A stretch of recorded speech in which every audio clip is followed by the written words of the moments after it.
Bonjour Andrea, Bonjour Victoria. nous voici en face d'une des nombreuses fermes de Crohin.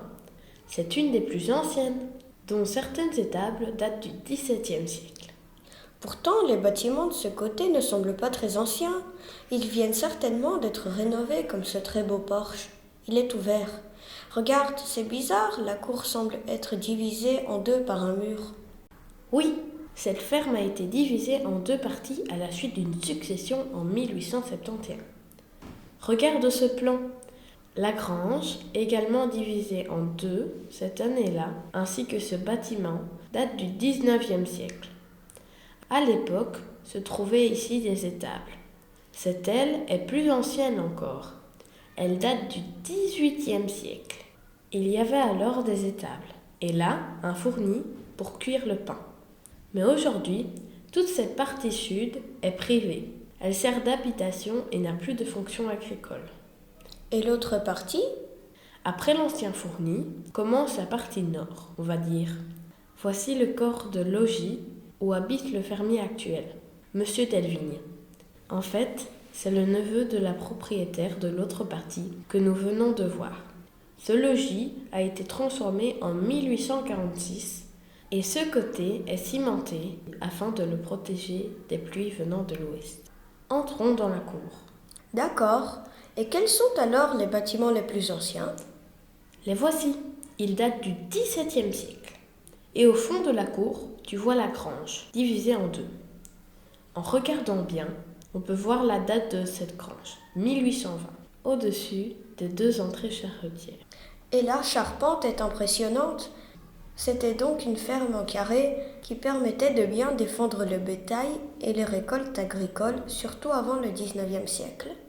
Oui, et déjà en 1777. Sur cette carte de Ferraris, on remarque la forme en quadrilatère de cette ferme. On peut encore observer des traces de ce passé, notamment sur le mur de cette annexe du XVIIe siècle. Regarde cette ancienne ouverture de tir aujourd'hui bouchée.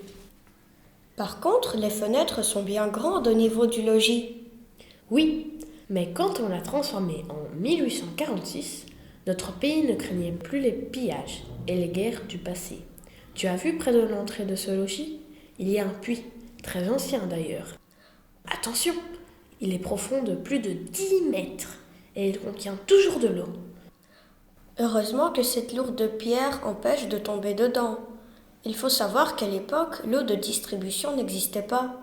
Chaque fermier avait besoin d'un puits d'eau potable pour sa famille et surtout pour abreuver les animaux d'élevage. En fait, dans cette ferme, il y a deux puits, un de chaque côté du mur. Et lors de la succession, le défunt a veillé à ce que chaque partie possède un puits très précieux à l'époque. On peut aller voir les vaches?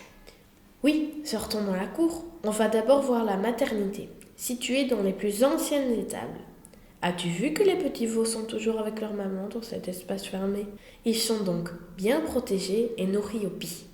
Chut, regarde, une chouette éveille sur sa maman. Oui, il y en a plusieurs dans la ferme, en dehors de la maternité.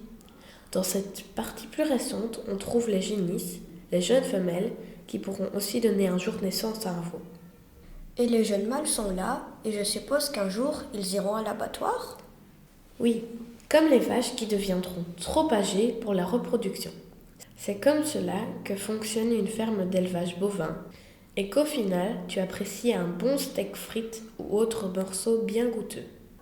Et qui n'a rien à voir en qualité avec ce que les grandes enseignes de fast-food nous proposent.